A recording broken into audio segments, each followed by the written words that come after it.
Okay, uh, let's start. Maybe today let's start with Jenna and then we go up.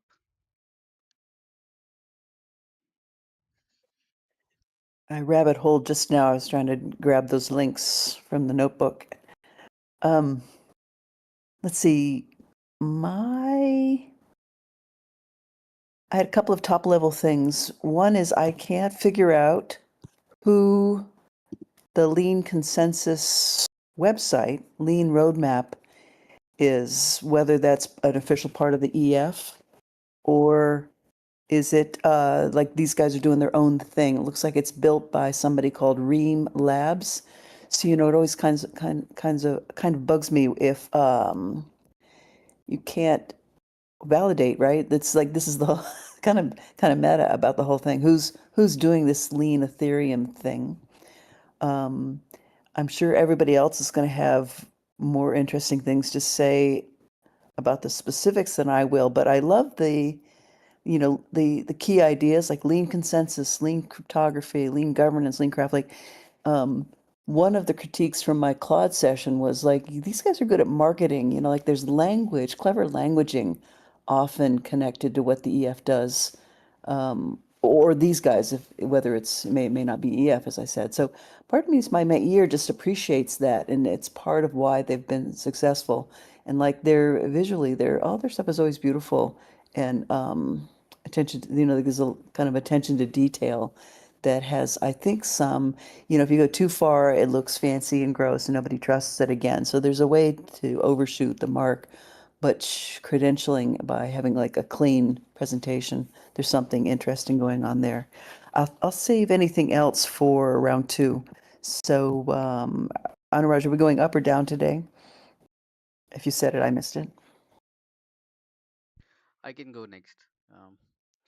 Yeah, so I was mostly trying to figure out like how it affects the L2s and the entire ecosystem with my notebook element. It said that some of the rollups, like the rollup which are doing ZK rollups, uh, kind of have a advantage in that like it kind of becomes native, and the rollups like Optimism that do a optimistic rollup, they have a more like they are harder engineering work ahead if this is the roadmap. So that was like a interesting thing. And then basically the other thing was having like RISC-V based VM for executing the state. And yeah, for that is really interesting because then it allows like the normal programming tooling like LLVM and so you can write your contract in many other languages than like Solidity. So that is also something like I am personally interested in the RISC-V like transition, so I keep reading about that. And then about the storage, uh, yeah, so at least some of the it was like Portal Network was supposed to provide some history expiring and querying the history, but it seems like that research has been absorbed into other parts, so I don't know how that part is going. And then the basically the data or the historical data is like one of the proposals is to distribute it via torrents or other methods. But like this also if the torrent thing is not working, then you have to rely on like centralized niche servers that are like, and then it kind of centralizes some aspects of the roadmap. Yeah, with that I'll pass on to Venkat.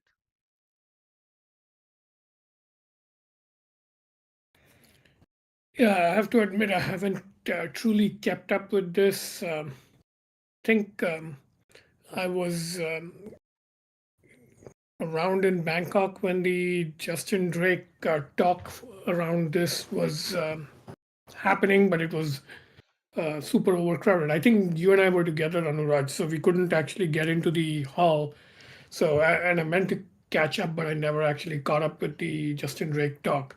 But yeah, I've kind of been vaguely aware of what's going on there.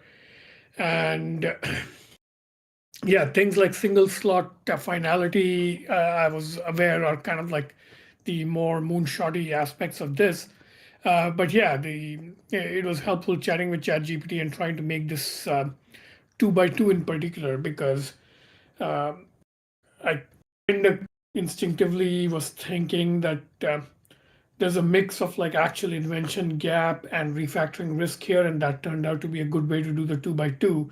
So it's kind of interesting that uh, there is some stuff that's actually low refactor risk but high research gap. That's the quadrant I wouldn't have thought have anything. And but post quantum is a good example of that, right? If you can like come up with post quantum encryption schemes, that's a little bit of a drop in substitute. So the refactoring risk is low. But yeah, the research gap is very high because people haven't actually figured out how to do that yet. But yeah, the other quadrants are interesting.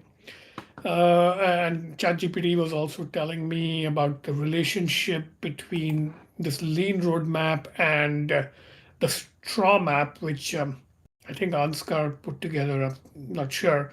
But the straw map is kind of more like the goal, and the lean consensus is more like the engineering required to hit the goal. So, yeah, that might be worth another special session, because I think the straw map has effectively replaced Vitalik's old purge, verge, merge type of roadmap.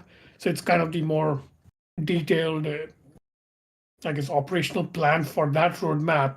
So it's almost like Vitalik laid down the vision roadmap, the straw map laid down kind of the middle management detailed version of that vision roadmap, and this is kind of the R&D challenge roadmap to make it happen. Something like that is my vague understanding of what's going on. But yeah, passing up to Nathan. Um, I'll be honest, I wasn't actually even like I was aware of the parts of the many of the parts of this from previous readings and from my own reading.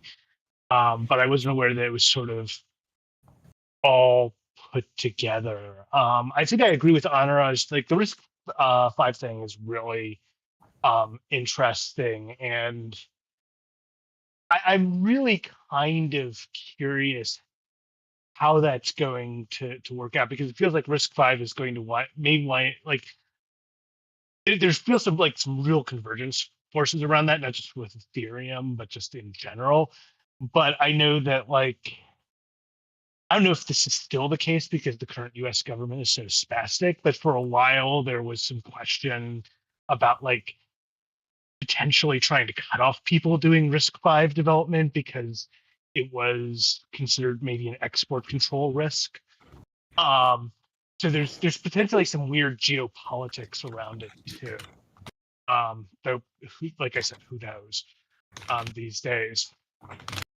Um, yeah, so I mean, the idea of moving more and more things into the lower end devices, being able to participate is particularly interesting. Not having to rely as much potentially on remote RPCs. That's kind of redundant, but on on RPCs that are hosted, third party RPCs, I should say, and having kind of a local RPC seems like actually a big deal to me. That's I've kind of long felt that the RPC situation, particularly for ordinary users, is like it's sort of like a real hidden centralization point in the system, because kind of like everything, like almost every wallet goes through it. Like unless you're like running your own node, like you're going through one of these big providers. So um, that creates a lot of potential power at a very different level. Like a lot of the Ethereum is very focused on like the chain security, but like the ability to sort of monitor and potentially block transactions before they even hit the chain. Um, and so moving away from that and moving to a world where you have a lot of these light clients and your RPC calls are all local um, seems like actually a much bigger win than it maybe sounds on the surface. So I think that's kind of a really interesting thing in terms of this.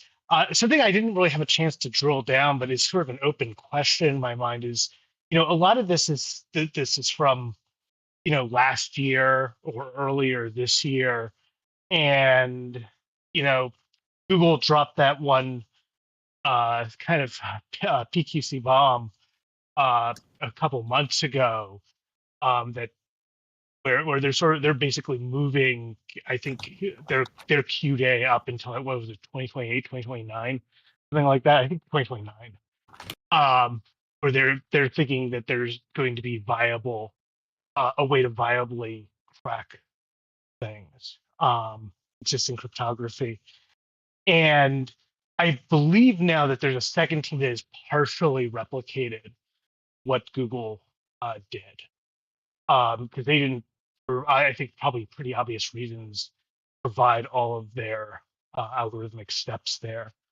Um, so that seems like a lot of this seems like it's like last year people were talking about like what folks thought were the horizon, like 10 years, 15 years last year, but now like the horizon looks very close, like sub 5 years.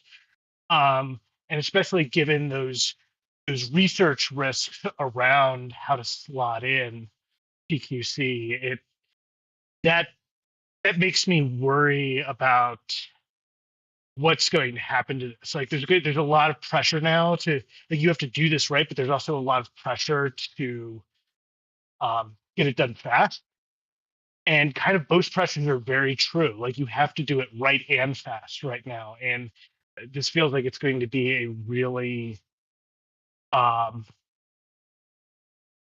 this feels like it's going to be a real tension and a real not really tension, a real stress point with the Ethereum Foundation, and the team working on this, is can they actually deliver all of this under a timeline that is becoming accelerated. And I would not doubt that sometime in the next year it's going to get accelerated again. Like I think I wouldn't doubt we see the break, the post quantum break now, maybe within the next 2 years rather than even three.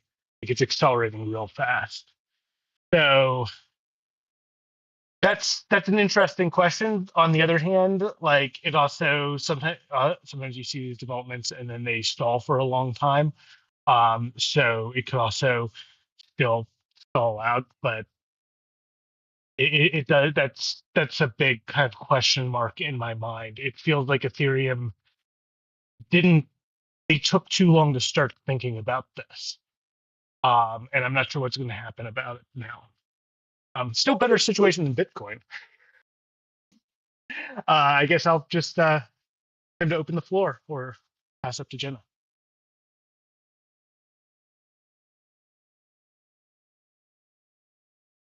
or whichever. Speak. Um, Does anyone know who those Ream guys are? Are they official or unofficial? That's just a small question. at least they seem to at least they Yeah. seem to be writing the Rust based implementation of this lean Ethereum. So, and they seem to be active. But unofficial.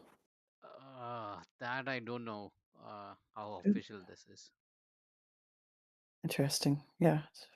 You shouldn't have to guess, you know what I mean? He So I have a comment on that. The EF has been undergoing a lot of reorgs, so two waves, and it's basically two steps of shrink down and narrowing of both mission and organizational scope, partly because they want to use what treasury they have for as long as possible to do the core functions. And also, I think their new heuristic is only do the things that the ecosystem needs and nobody else is doing. So, keep the torch burning on censorship resistance as a core value, for example, which might not happen if you let Wall Street dictate what's going on. But one result of that is I don't think there is such a thing as official anymore. So the EF is very deliberately stepping back from being viewed as kind of the official church of Ethereum. They don't want such an institution to exist at all. They just want to be one among many steward institutions. So it's not going to happen overnight. People are still going to look to the EF as kind of the main place quasi-official signals come from. But in general, this is kind of like a true social decentralization move, which means the fact that Justin Drake's name is attached to this is about as official as it's going to get because he's got like lots of like personal support. People are behind his vision and so forth. So to that extent, it's official. But in general, I think the future of Ethereum will be kind of like, yeah, if you're expecting official stuff, it's not going to happen. If I understood that concern correctly, maybe I misunderstood. But the problem is if you want to do such a large change with all these changes, uh, and within a short timeline, maybe it's, I don't know if lean Ethereum Foundation helps in that, right? Like, there's a lot of change. So there's going to be, I think, at least 5 or 6 core institutions where there was just one before. So previously there was just the EF. So I think what we're going to see is almost an OPEC style cartel of like 4 or 5 institutions known to be very credible. So yes, there'll be that. But yeah, there's a definite trade-off. If you want like the roadmap to be implemented in a decentralized way and you want speed and you want it to be high quality, you may not be able to get it all. And I think my suspicion is what will slip is time. So yes, there are constraints from post quantum. So it's not like you have all the time in the world. So what might end up happening is certain urgent things go on a fast track and consensus forms relatively quickly around them. So like post quantum might be one, and I suspect that'll play out kind of like COVID vaccines, if you remember, right? That was also like a completely at a global level, it was a decentralized thing. There's a race from many parties to try and develop vaccines. Many vaccines got developed and deployed, but it's not like there was one world government official UN solution to the vaccine problem. So I think the quantum side will move on that urgent track, but still remain decentralized. Everything else will be in the trade-off zone of you can't have it's a standard like scaling trilemma. What is it like? Decentralized, censorship resistant, or whatever the normal one is. But yeah, I'm even though it's been kind of like unpleasant in many ways, the stuff going on at the EF, including it's affected us at the Protocol Institute, our budget shrank faster and quicker than we thought it would. But I think overall it's actually the right move because so long as there's even a soft center of authority, there's no point to doing this at all. Like if you're not doing this in a censorship resistant, properly decentralized way, by which I mean decentralized at all levels, like, you need client diversity, you need like no single points of failure at like, sequencer level or RPCs. You need decentralization all the way up the tech stack, but then you also need decentralization all the way up the social stack. So no one institution can dominate, and nobody can say just because there's like an urgent threat, we cancel all decentralized properties and like do a dictator thing for a while. Uh, yeah, so it's going to be tough, but we have to get used to it.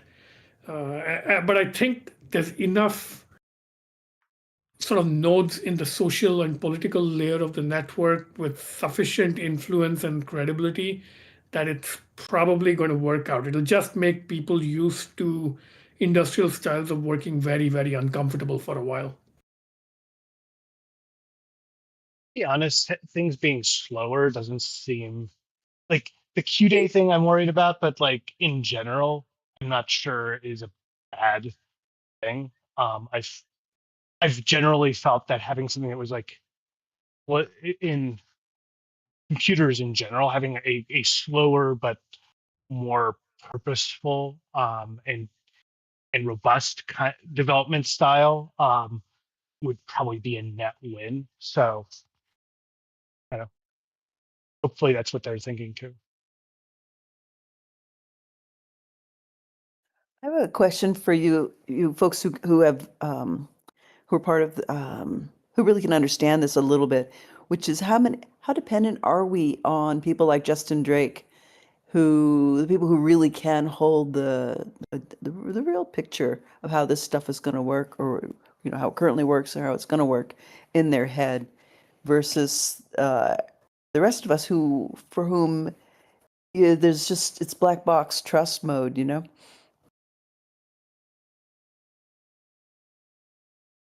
So I think people like Justin who can actually initially put such visions together are pretty rare. Like Vitalik is one, and Danny Ryan was another, and Justin is a third. So they come along once every few years.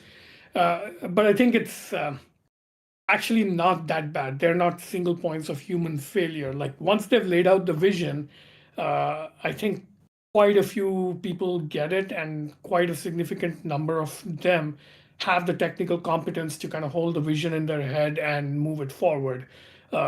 This was, yeah, I've seen this play out in like multiple high tech fields, and it's always the case that there's going to be a long tail distribution where, yeah, there will always only be a minority that can, like, you know, what I think of as the architectural, like hold the architect level vision in their heads. And generally, the ratio is kind of like that participation inequality thing, like, 1%, 9%, 90%. That rule was made for like community participation, that 1% of people are super active, 9% just comment and like, and 90% are just lurkers. But you can like transpose it to sort of like technical contribution. So 1% is the architect type who can either like initialize the vision, or once it's initialized by someone, they truly get it very deeply and can steward it. And then 9% might be people who have a good understanding of like some subsystem or silo within what needs to be built, and they may not really understand the rest except like adjacent silos, but within their silo they're like competent and get things done.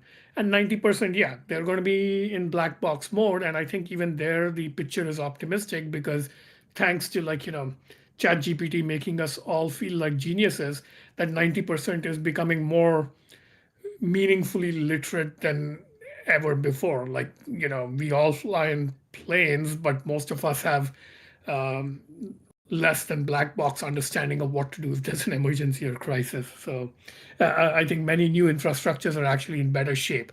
Like if things go wrong in the middle of a flight, I wouldn't know what to do.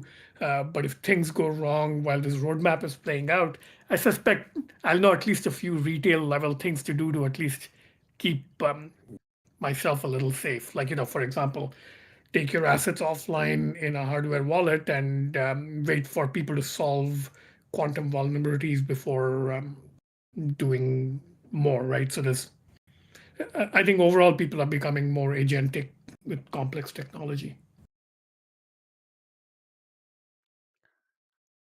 More thoughts, Ben, if you would like to chime in.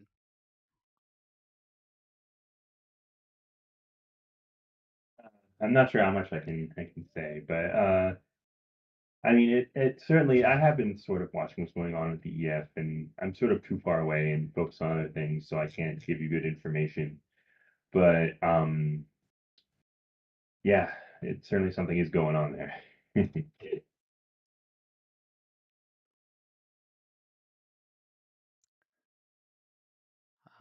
Okay then. We meet in 2 weeks and on the Ethereum track. Thanks, guys.